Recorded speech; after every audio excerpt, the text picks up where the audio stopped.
Durante 20 anos, Miguel Azevedo acreditou que tinha vencido a vida. Construiu um império na área das energias renováveis. Viveu entre Lisboa, Zurique e Bruxelas e acumulou contratos avaliados em centenas de milhões de euros. Mas há decisões que não desaparecem com o tempo. Apenas ficam à espera. Numa noite solene, num evento solidário num antigo palácio português, Miguel voltou a ver a mulher que abandonou. Ela estava diferente, serena, forte, inteira.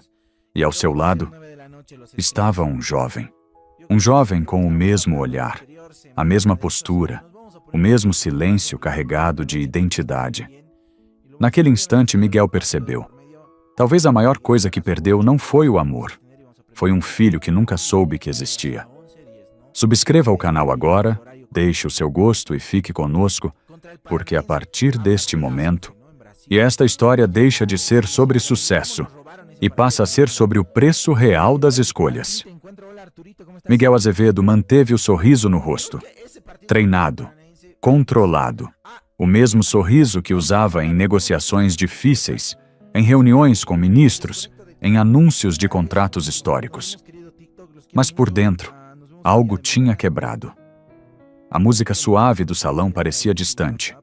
As conversas misturavam-se num ruído abafado. Tudo o que Miguel conseguia ver era Teresa.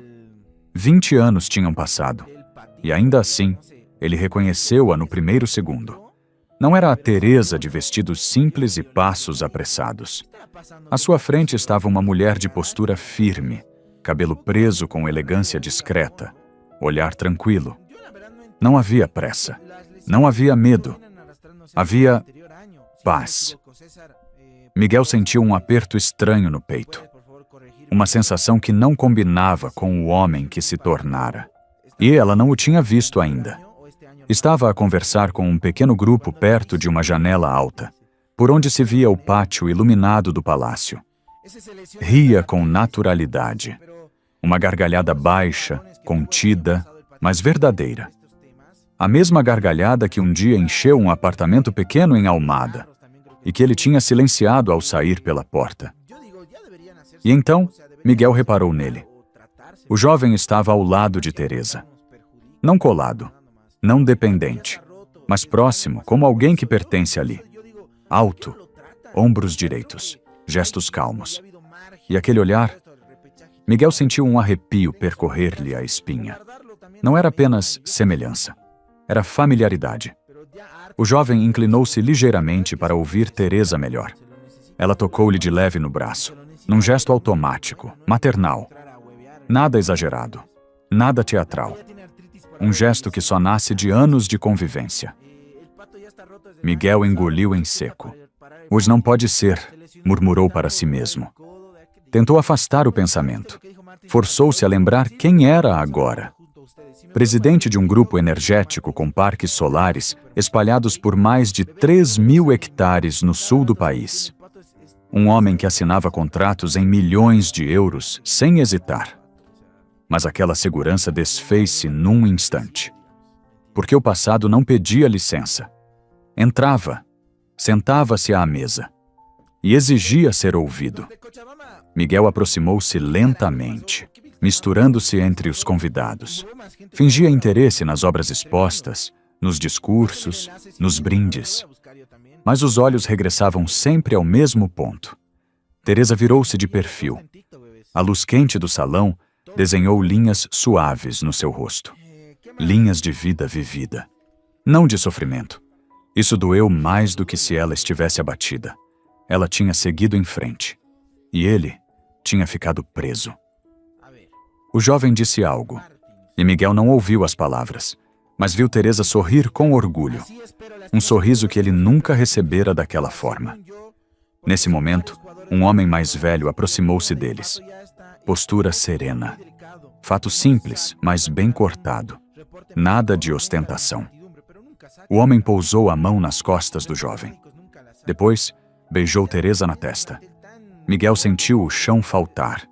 Aquilo não era um acaso. Não era uma coincidência social. Era uma família que funcionava. O homem disse algo baixo. Teresa assentiu. O jovem respondeu com respeito. Miguel percebeu ali uma coisa brutal. Aquele homem tinha ocupado o lugar que ele abandonara e tinha feito melhor. Uma pontada de ciúme, tardia e inútil, atravessou-lhe o peito. Não pelo amor perdido, mas pela vida que nunca viveu. Respira, disse a si mesmo. Tentou recordar-se das razões, do império, do sacrifício necessário, a das noites solitárias em hotéis de 5 estrelas que ele chamava de sucesso. Mas pela primeira vez em muitos anos, essas justificações soaram vazias. O jovem afastou-se alguns passos para cumprimentar alguém. Miguel aproveitou. Aproximou-se mais, demasiado perto para ser casual. E então viu. Atrás da orelha esquerda do rapaz, parcialmente escondida pelo cabelo, havia uma pequena marca escura, discreta, quase invisível. Miguel sentiu o coração disparar. Era a mesma marca que ele tinha, a mesma que o pai lhe mostrara em criança, dizendo: "É coisa da família." O ar faltou-lhe. Não era ainda uma certeza, mas já não era apenas medo, era pressentimento. E quando a verdade começa a formar-se, mesmo sem palavras, já não há como fugir. Miguel afastou-se alguns passos, como quem precisa de ar. O copo de vinho tremia-lhe ligeiramente na mão, mas nunca lhe acontecera antes. Nem em negociações à beira do colapso. Nem quando arriscara milhões num único contrato. Mas agora, ali, sem aviso, o passado tinha-lhe tocado no ombro. Forçou-se a desviar o olhar do jovem. Disse a si mesmo que estava a imaginar coisas. 20 anos mudam pessoas. O acaso existe. A genética engana. Ainda assim, o corpo não obedecia à razão. Miguel encostou-se a uma coluna de pedra antiga do salão, respirando fundo. À sua volta, os convidados brindavam, riam, falavam de doações e projetos culturais. Tudo parecia normal, menos dentro dele. Foi então que ouviu a voz de Teresa. Clara, serena, sem qualquer tremor. "João, querido, já volto", disse ela. Miguel virou-se instintivamente. Viu Teresa caminhar alguns passos até uma mesa lateral, onde uma funcionária lhe entregava um envelope. E o jovem aproximou-se logo a seguir. "Rui, podes esperar um momento?" perguntou ela. Rui assentiu com um sorriso calmo. Miguel sentiu um impacto seco no peito. Rui. O nome ecoou-lhe na cabeça como um sino antigo. Não era o nome que importava. Era o tom. O modo como Teresa o dizia. Com intimidade, com pertença. Miguel sabia reconhecer isso. Tinha ouvido esse tom uma vez. Há muito tempo. Quando ainda era marido. Aproximou-se sem pensar. Demasiado perto para ser educado. Demasiado longe para ser assumido. Teresa virou-se. Os olhos deles encontraram-se. Não houve choque, nem surpresa exagerada. Houve reconhecimento. Ela ficou imóvel por um segundo. Depois, recompôs-se. "Miguel", disse ela, simplesmente. Sem raiva, sem alegria. Como quem nomeia algo que já fez as pazes com o passado. "Teresa", respondeu ele, de num tom que não reconheceu como seu. O silêncio entre os dois era pesado, carregado de tudo o que nunca foi dito. João regressou nesse momento. Observou a cena com atenção tranquila. "Está tudo bem?" perguntou ele a Teresa. "Sim", respondeu ela, pousando a mão no braço dele. "Está tudo", aquele gesto. Simples, seguro. Doía mais do que qualquer acusação. "Rui", chamou Teresa. "Este é o Miguel Azevedo, um conhecido antigo." Rui aproximou-se e estendeu a mão. "Muito prazer", disse com educação firme. Miguel apertou-lhe a mão. O aperto era forte, seguro, familiar, demasiado familiar. "O prazer é meu", respondeu Miguel com esforço. O olhar de Rui era direto, sem medo, sem arrogância. Miguel sentiu-se pequeno. "Rui acabou agora o mestrado em engenharia ambiental", disse Teresa, com orgulho contido. Está a colaborar num projeto de requalificação costeira no Alentejo. Miguel assentiu, mas mal ouviu as palavras. Os olhos fixaram-se novamente naquela zona atrás da orelha esquerda. O cabelo afastou-se ligeiramente quando Rui virou a cabeça. A marca estava lá, discreta, exata. Miguel sentiu um frio profundo, quase físico. João percebeu a tensão. Vamos buscar algo para beber? Sugeriu ele, quebrando o momento. Teresa assentiu. Rui afastou-se com João. Miguel ficou a sós com Teresa por breves segundos. Não sabia que vinhas, disse ele, finalmente. Não achei necessário avisar, respondeu ela. Esta gala não é tua casa, é apenas um lugar. As palavras foram calmas, mas firmes. Ele é teu filho, disse Miguel quase num sussurro. Teresa olhou-o longamente. Não houve choque, nem negação imediata. Ele é meu filho, respondeu ela. Isso é o que importa. Miguel engoliu em seco. Teresa, Ela levantou a mão, pedindo silêncio. Não aqui, não agora. Afastou-se. Miguel ficou parado, com o coração descompassado. Já não havia dúvidas. Ainda não havia provas. Mas a verdade estava ali, diante dele, viva, educada, inteira. E pela primeira vez em 20 anos, Miguel percebeu algo com clareza dolorosa. O maior projeto da sua vida tinha sido abandonado antes mesmo de começar. Miguel saiu do salão mais cedo do que o previsto. Não se despediu de ninguém. Não inventou desculpas. Entrou no carro com a sensação de que o ar tinha ficado pesado demais para respirar. Durante o trajeto até casa, Lisboa parecia distante. As luzes refletidas no Tejo, que tantas vezes lhe deram orgulho, agora pareciam frias, decorativas, inúteis. A imagem não lhe saía da cabeça. Teresa, o jovem, Aldo a marca atrás da orelha. Na manhã seguinte, Miguel não foi ao escritório. Pela primeira vez em décadas, cancelou reuniões sem remorso. Precisava de respostas e sabia exatamente a quem recorrer. Ligou para Henrique Leal, um antigo consultor de confiança. Discreto, eficaz, um homem que sabia encontrar verdade sem fazer perguntas desnecessárias. Preciso de informações, disse Miguel, sem rodeios. Sobre Teresa Faria, a vida dela nos últimos 20 anos. Tudo. Houve uma pausa do outro lado da linha. Alguma urgência? Perguntou Henrique. Toda. 2 dias depois, o dossiê chegou.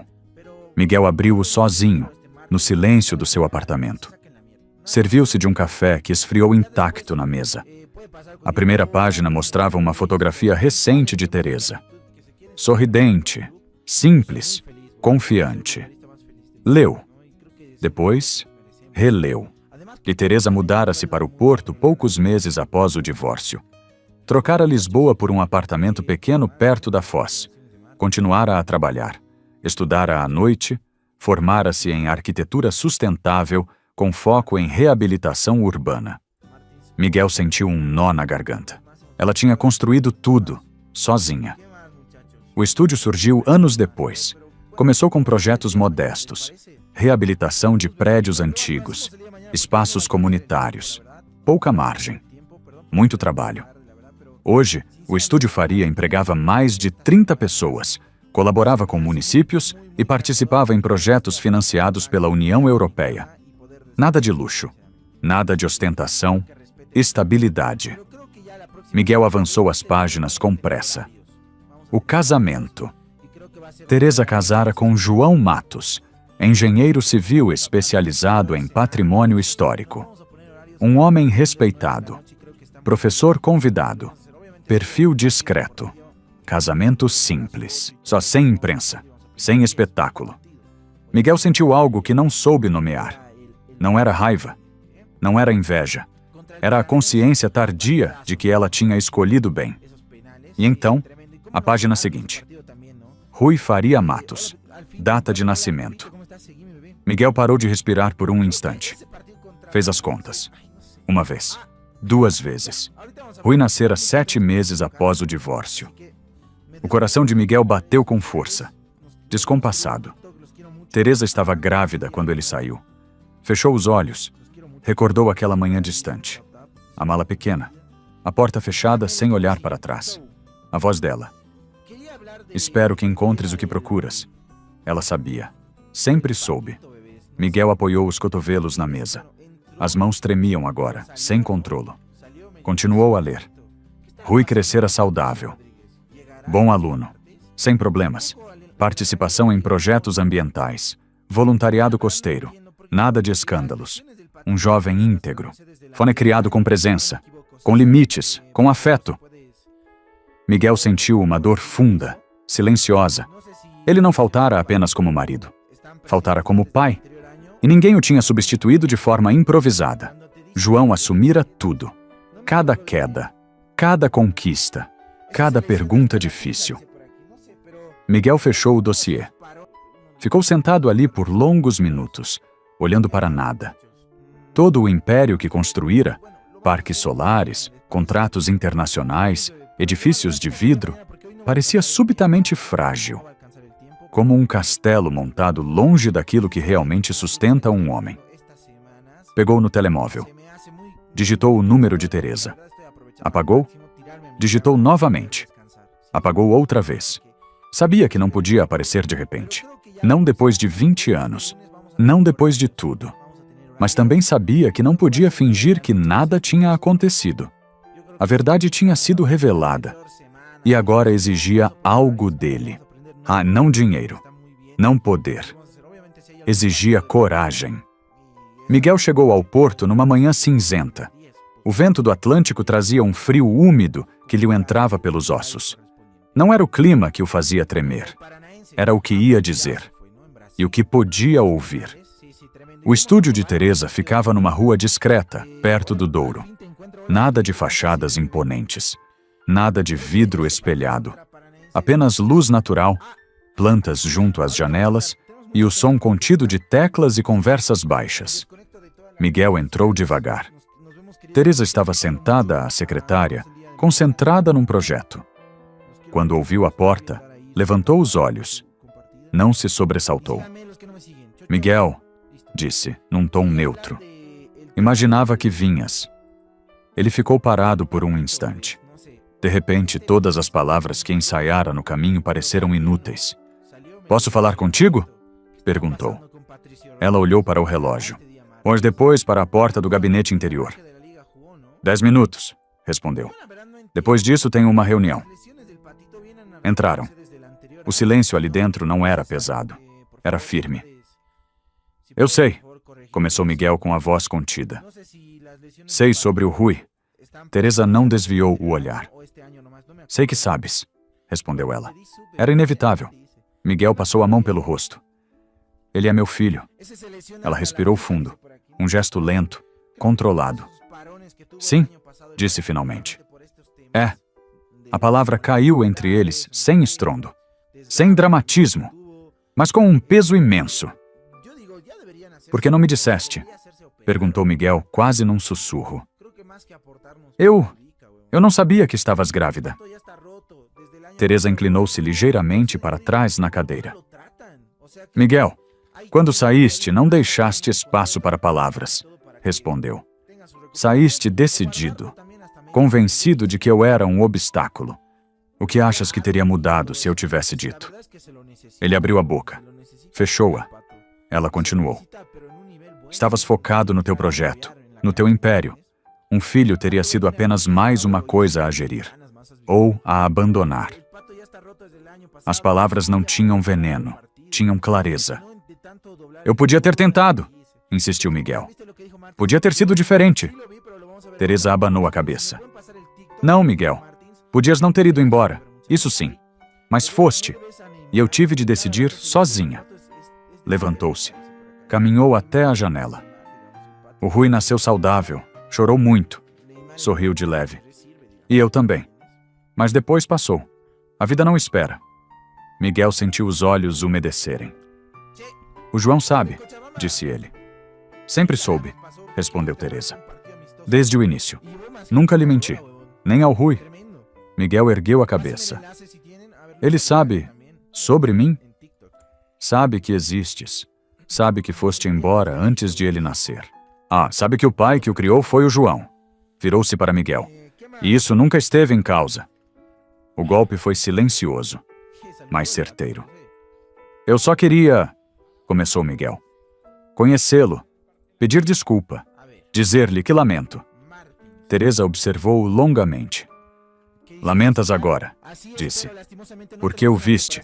Porque reconheceste algo teu nele. Não porque pensaste nele durante estes anos. Miguel baixou os olhos. Tens razão.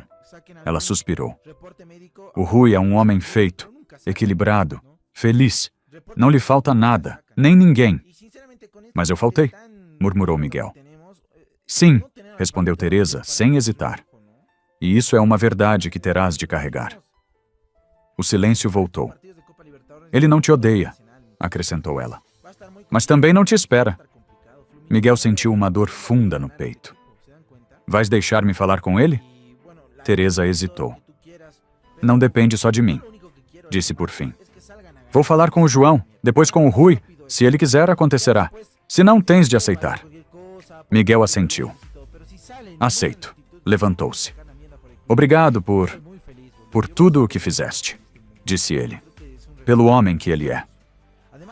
Teresa fitou-o, pela primeira vez com algo diferente no olhar.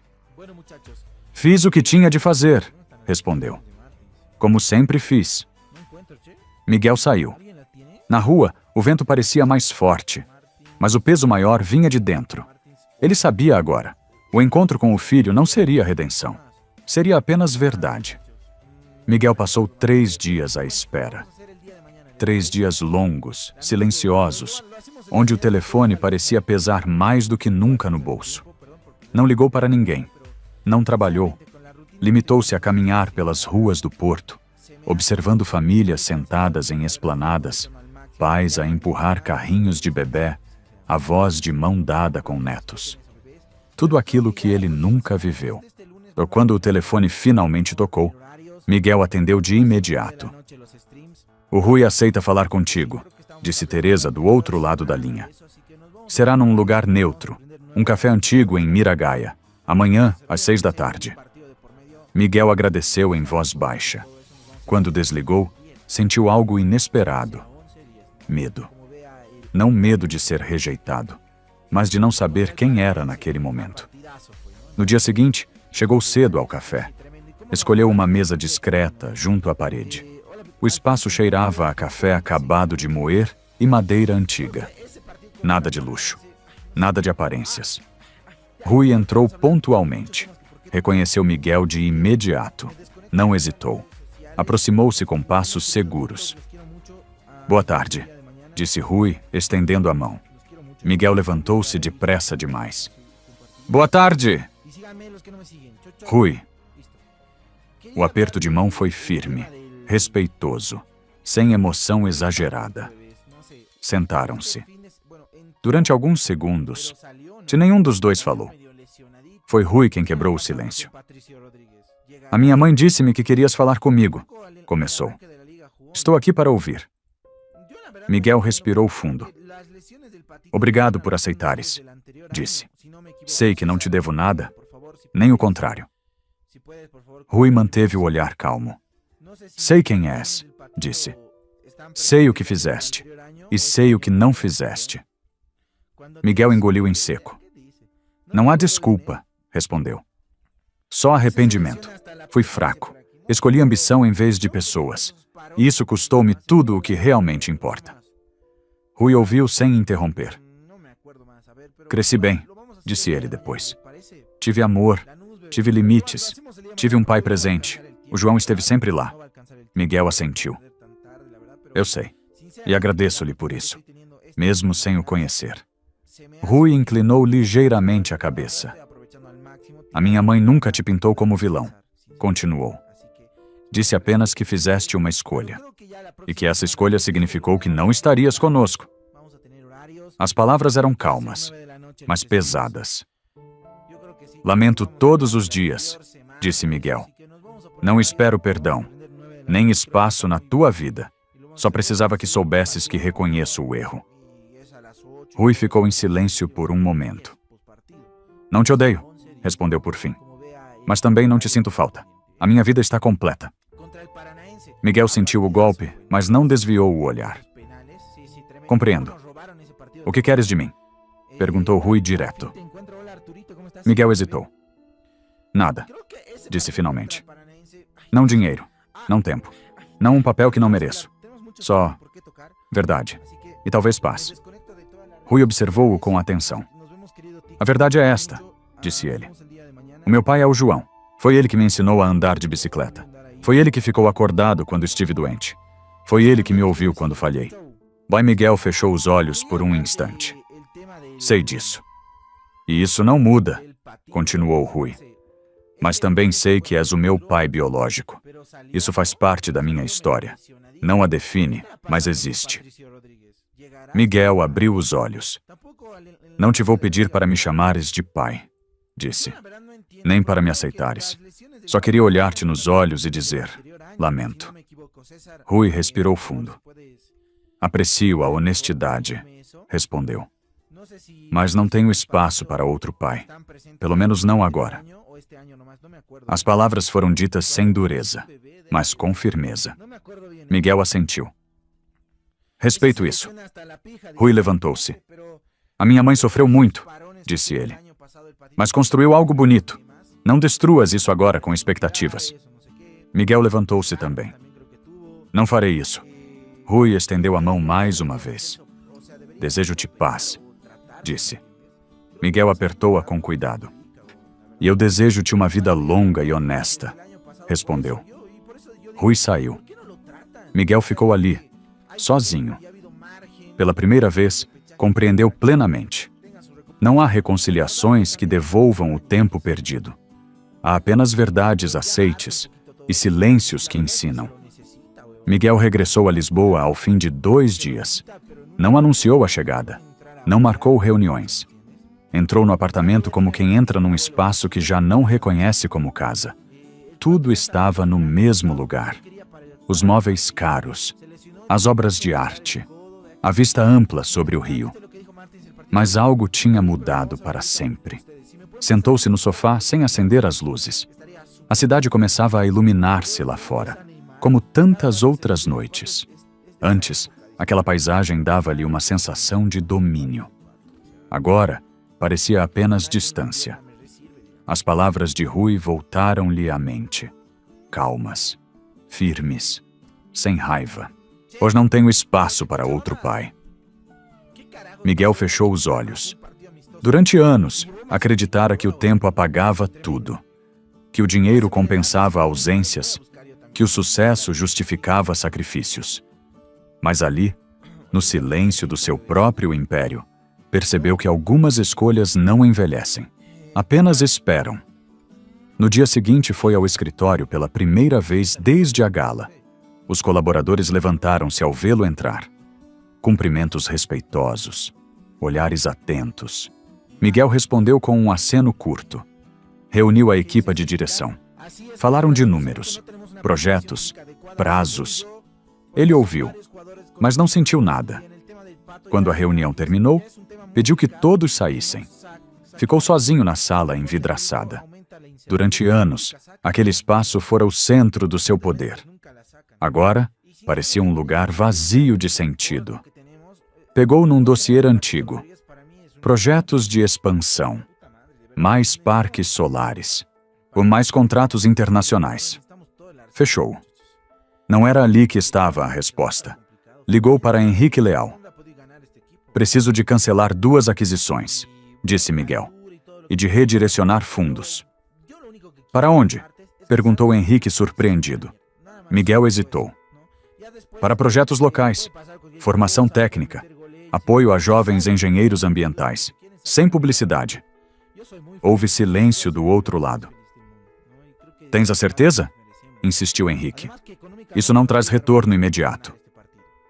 Não é para trazer retorno, respondeu Miguel. É para devolver alguma coisa. Desligou. Não se sentiu melhor, mas sentiu-se alinhado. À noite, jantou sozinho, como sempre fizera. Mas dessa vez, não ligou a televisão. Não abriu o computador. Sentou-se em silêncio. Pensou em Teresa, na forma como ela falara, sem acusar, sem pedir nada. Pensou em João, no homem que criara o filho que ele abandonara.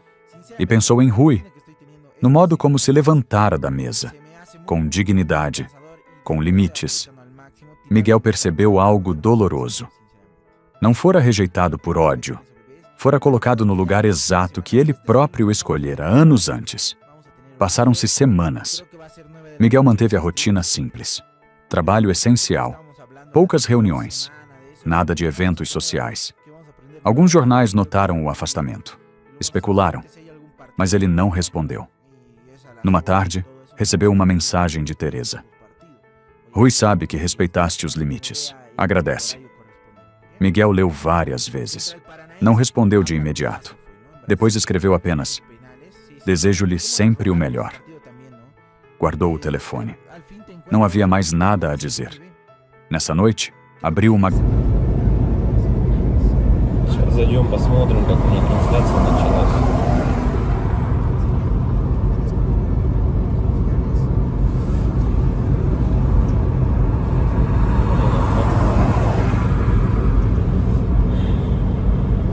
Если вот рассматривать, я говорю, задумываясь о том, что прожитые типа 30 лет, так смотришь на многих людей, которые сейчас, соответственно, живут, которым в районе 30, которые уже потеряли вообще вкус к жизни, да, радость какую-то от жизни. Таких, причем, кстати, становится все больше и больше.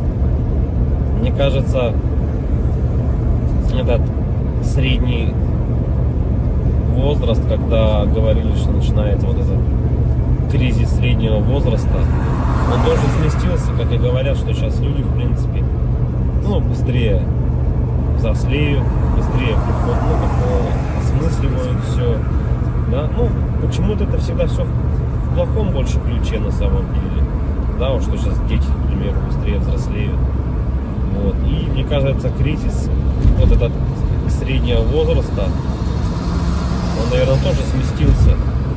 И вот я думаю, что он сместился где-то в районе 30 лет. Опять-таки, это тоже не со всеми, наверное, связано. Не у всех людей так, все люди разные. И когда приходишь к той мысли о том, что помимо того, что люди сами по себе стали такие вот, наверное, депрессивные, да, времена такие сложные, да, вот это вот еще извне много каких вещей случается, на данный момент, которые людям усугубляют эту ситуацию на самом деле, вот этой депрессии, вот этих кризисов, да, каких-то переходных моментов в жизни. И непонятно, если конец этому всему, да, наступает у людей потом белая полоса в жизни, и они не могут выбраться из нее. Примеров достаточно на самом деле много. К примеру, вот сосед у меня есть такой хороший парень был.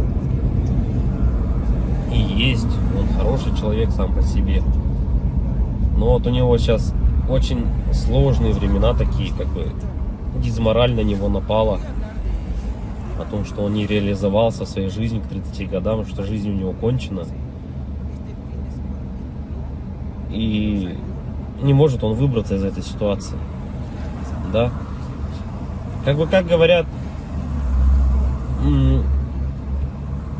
если мы говорим, что это мужики такие, да, типа слабые, да, какие-то, безморальные, как бы такие вот, что в основном это случается, наверное, зачастую, может быть, это у мужиков случается в этом возрасте, такой кризис, наверное, да, каких-то неудач в своей жизни, не пришедших ни к чему достойному и хорошему. Но вопрос в том, что это мужики такие, типа слабые, или времена такие стали, что если вот разобраться так, вот, например, возьмем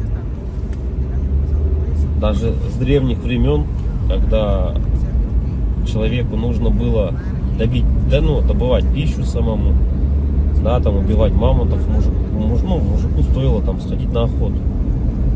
Да, на охоту он сходил, кого-то там добыл добычу, принес домой, да, что-то где-то там поделал дома, и все как бы. Ну и это, возможно, как работа тоже на ежедневной основе, да, была. И как бы мужик в то время считался, но еще воином были, они воинами были, не воевали, да. В любом случае это все такая в основном физическая была работа, типа стратегии именно добычи пищи какой-то себе. Ну, тут вот требовалось, возможно, какое-то знание, да, тут я не спорю. Но в основном это была физическая работа. Если взять, к примеру, не такие далекие времена, когда там люди вот только выходили из пещер, да, взять даже, допустим, 50 лет назад, 100 лет назад, да, когда люди работали на заводах, и что тогда считалось именно мужиком, да, таким. Разница была, наверное, с нынешними временами в том, что если ты работал, к примеру, на заводе на каком-то, то тебе было этого всего достаточно. То есть ты уходил на завод, отработал свое время, да, пришел домой, какие-то тоже там, может, домашние дела, и этого тебе было достаточно на самом деле. Как бы и все, и заключалась вся суть именно мужчин, ну вот, как бы устроиться, главное, на завод и работать физически, опять-таки, да, получить какое-то образование, так, ну, как бы среднеспециальное, к примеру, да, какой-нибудь токарь, идти на завод, отработать там 8-12 часов, это не легкая работа, я не спорю тоже с этим, но опять-таки этого зато было достаточно. Человек уходил, он отрабатывал там 12 часов и понимал, что ему будет всего достаточно. Ради этого и была, наверное, главная и основная мотивация. Да? И если перенесемся мы, наверное, в наше время уже, сейчас, на данный момент, то есть люди просто не знают на самом деле, как заработать, как получить жилье, как получить новый автомобиль. То есть способов получения данного результата его нету как такового. Это говоря о том, что ты будешь ходить на работу по 8, по 12 часов, допустим, сутками там работать, да, ты не заработаешь на машину, заработаешь ты на нее через 5 лет, если ты там не будешь ни пить, ни есть, как бы, да. Ну ладно, если вообще не тратить деньги, ты заработаешь год. Ну такого же невозможно, это же только где-то в сказках. С учетом нынешних трат, то есть даже при зарплате какой-то средней, там 100 тысяч рублей, ну где-то 60, где-то 70, где-то 80. Возьмем от 60, наверное, до 120. То есть, к примеру, достижение результата такой, как, к примеру, квартира, недвижка какая-то своя, это кредиты, ипотеки. То есть вот здесь и сейчас ты берешь. И залазя все глубже и глубже, то есть, как сказать, взял ты, к примеру, себе недвижимость, да, в ипотеку, пусть она будет так. Помимо тех трат, к примеру, помимо этой ипотеки, там, ремонт и так далее, тебе за эти 20 лет нужно и телефоны менять, и одежду менять, и так далее, там, кушать надо. Машины также в этот же момент менять тебе надо. И то есть это кабала на самом деле такая, она дизморальная. И к чему это все? Что же значит мужик в наше время, который ходит на завод, работает 12 часов, а денег у него все равно нету. Как бы добычу он принести уже не может, да? Ну типа он может сходить в лес, но от этого толку особо не будет. И, наверное, сам интернет во-первых, расфорсил вот это вот все, то, что люди должны зарабатывать какие-то миллионы. Они должны зарабатывать. Это было бы шикарно, если бы каждый зарабатывал. Но каждый по своей сути не может столько зарабатывать, да, потому что не хватит денег, чтобы каждый. А может их и хватит, но никто никому не даст так зарабатывать. И вот возвращаясь, к примеру, к тому, что какая зарплата?